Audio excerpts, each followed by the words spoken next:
Okay, we have a little flip-flop here in our two drivers coming in. We're going to start with Tony Stewart. We'll have Carl Edwards immediately following. But first up, Tony Stewart, driver the number 14 Office Depot Old Spice Chevrolet, currently fourth in the point standings. Tony was the runner-up at this race in March earlier this year. If you can just open up talking about how that first practice went for you and your outlook for the weekend. Definitely was different than what we've seen here in the past. It's kind of cool that we're seeing everybody use pretty much the whole racetrack already in practice, and that's something you don't normally see till the race. So it's kind of encouraging already that we know we're going to have a lot of guys clear up on the top of the track, if practice is any indication of that. But still got a little bit of work to do. I'm glad we got another 45 minutes coming up, and we'll see what we can do with it. All right, we'll open it up for questions. Please raise your hand, start with your name and affiliation, and wait for a wireless microphone to come to you. First question. Back behind you, Wes. Mark Arrow, PRN. Tony, there's been some stuff written this week about potential things for you sponsorship-wise next year. Can you just tell us where you stand on? When we have something to tell you, we'll tell you. Do you feel confident you're working towards something? When we have something to tell you, we'll tell you. I've always told you guys that. As soon as we have something to tell you about, we promise we won't leave you out of the loop. Kenny. Kenny Bruce, SceneDaily.com.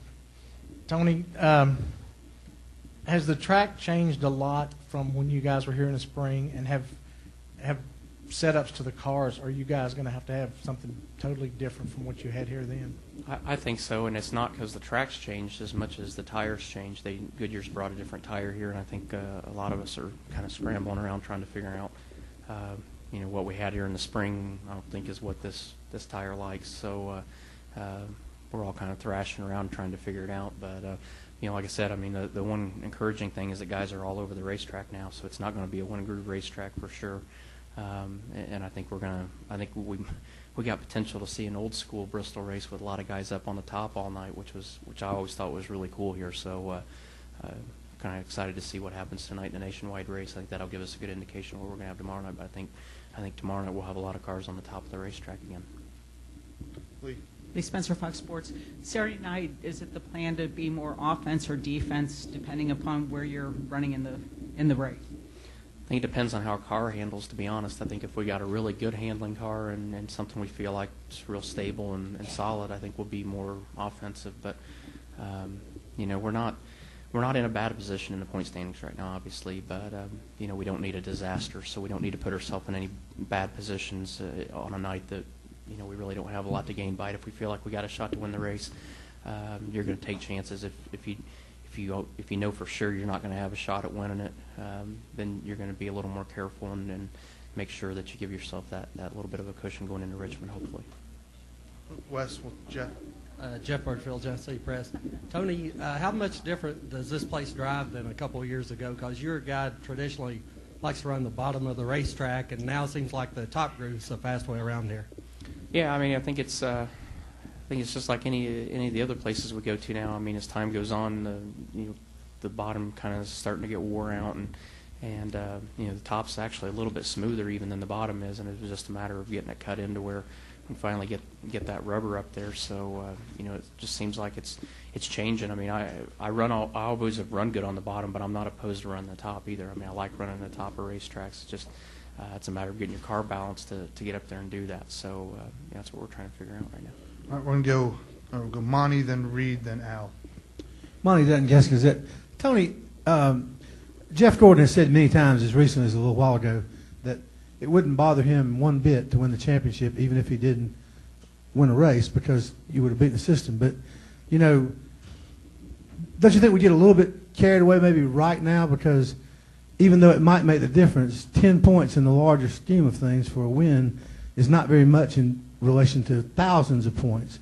And when you go down the stretch, I mean, what I'm trying to ask is that would it bother you to win the championship if you didn't have a win? Not in the least bit. I'll take the check. I'll take the trophy. I don't care if I didn't finish in the top 10 the last 10 weeks. If I got enough points to win the championship, I don't care where I finish as long as I get more than the rest of them do. And once we get past this period now where everybody's saying we need those 10 bonus points, we do go back the chase is actually determined by pure points, like always. Right. And so, I mean, it's kind of overstated a little bit right now, don't you think? I mean, there's Okay. You had way too much time last night laying in bed thinking about that. Which basically, well, I guess my point is I'm not smart enough to even think about that and analyze it as deep as you have. I mean, but you're right. I mean, but it really, I don't think anybody really cares if they win a race to win the championship. I don't think that's what it's about. I mean, we all know what the format is. We all know what we have to do to accomplish that goal. It doesn't matter how you get there. It's accomplishing the goal. The journey getting there doesn't matter. It doesn't matter if you go through rain, sleet, snow, hail. All you care about is that you get there at the end of the day. I guess I should say it's confident. Yeah, that's the way I sent it out, actually. We done, boys? Let's go. Come on up here and you can ask it to yourself, and I'll leave. We'll wrap up here with Reed, Al, and then Joe. Reed Spencer. I think we should be respectful of Carl's time and just let Carl come up now. That's why we have 3 to go. Okay. Reed Spencer with Sporting News.